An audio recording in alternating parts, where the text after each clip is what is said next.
దేశంలో ప్రపంచంలో ఉన్నటువంటి హిందువులందరూ కూడా ఎంతో పవిత్రంగా భావించి జరుపుకునే పండగే వినాయక చవితి. మనం ఏ పని ప్రారంభించినా శుక్లాం భరధరం విష్ణు శశివర్ణం చతుర్భుజం ప్రసన్నవదనం ధ్యాయేత్ సర్వ విఘ్నో ప్రశాంతయే అంటే ఏ పని ప్రారంభించినా విఘ్నాలు కలగకుండా ఉండటం కోసం వినాయకుడిని పూజిస్తాం. అది భాద్రపద శుక్ల చతుర్దశి నాడు వినాయక చవితి పర్వదినం. వినాయకుడికి ఎంతో ప్రీతికరమైన రోజు. ఆ రోజున ప్రపంచంలోని హిందువులు అందరూ కూడా ఈ వినాయక చవితిని ఎంతో వైభవంగా జరుపుకుంటాం.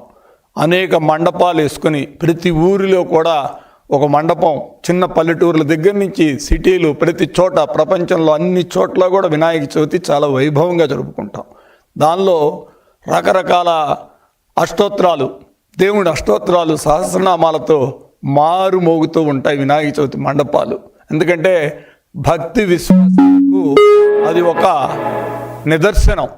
మన భక్తిని మనం చాటుకుంటాం, ఎంతో పవిత్రంగా వినాయక చవితి చేసుకుంటాం. కానీ ఈ వైసీపీ మనుషులు నందిగామలో మొన్న వారు చేసినటువంటి ఒకటి చూస్తే ఎంతో బాధేస్తుంది. ఇప్పుడు దాకా దాని మీద జగన్మోహన్ రెడ్డి గారు ఎటువంటి ఖండన కూడా చేయలేదు. వినాయక చవితి మండపాలలో వాళ్ళు చేసిన విధానం ఒక్కసారి మీరు చూస్తే మీకు అర్థమవుతుంది.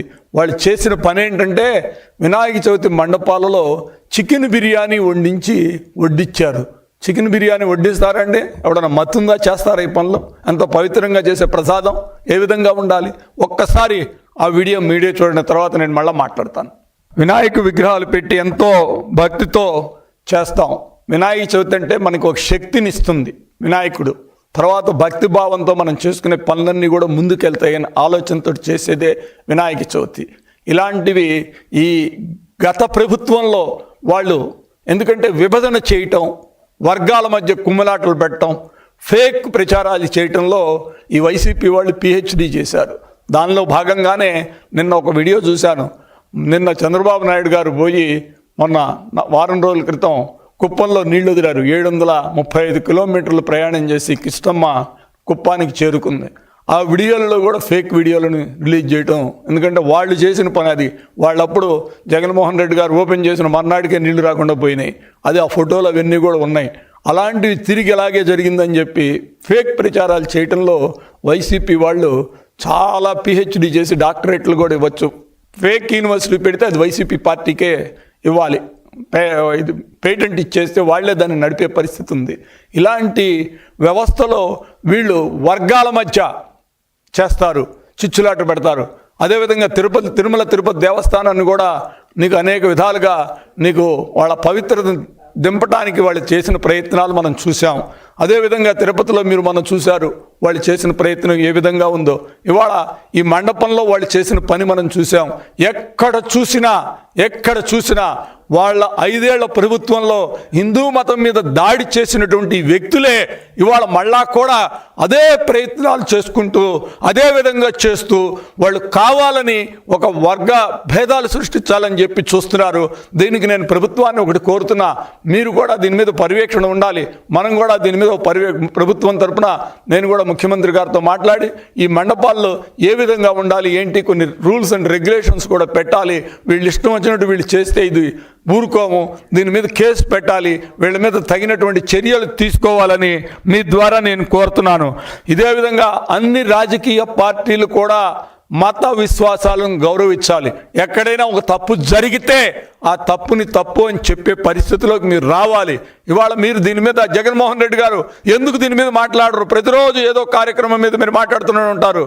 ఇవాళ హిందువుల మీద వినాయక చవితిలో మీ పార్టీ నాయకులు, ఒక ఎమ్మెల్సీ గారు, ఒక మాజీ ఎమ్మెల్యే, ఇద్దరు నందిగామలో వారు చేసిన అపచారం గురించి మీరు ఎందుకు మాట్లాడట్లేదు అని మీ ద్వారా నేను అడుగుతున్నా. ఇప్పటికైనా మీరు నోరు తెరిచి జరిగిన తప్పుకి క్షమాపణ చెప్పండి. ఇక ఫర్దర్గా ఇలాంటివి జరగకుండా చూస్తామని చెప్పి మీరు మీ పార్టీ తరపున మీరు మాట్లాడాలి.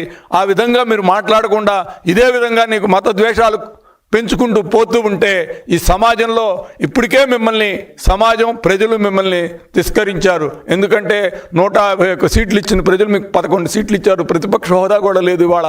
ఎందుకు ఇవన్నీ జరిగినాయి? ఒకసారి ఆ రోజున మీరు హిందువుల మీద చేసిన దాడులు, దేవుళ్ళకు చేసిన అపచారాలు, అనేక రకాల కార్యక్రమాలు ప్రజలు విసిగి వేసారిపోయారయ్యా.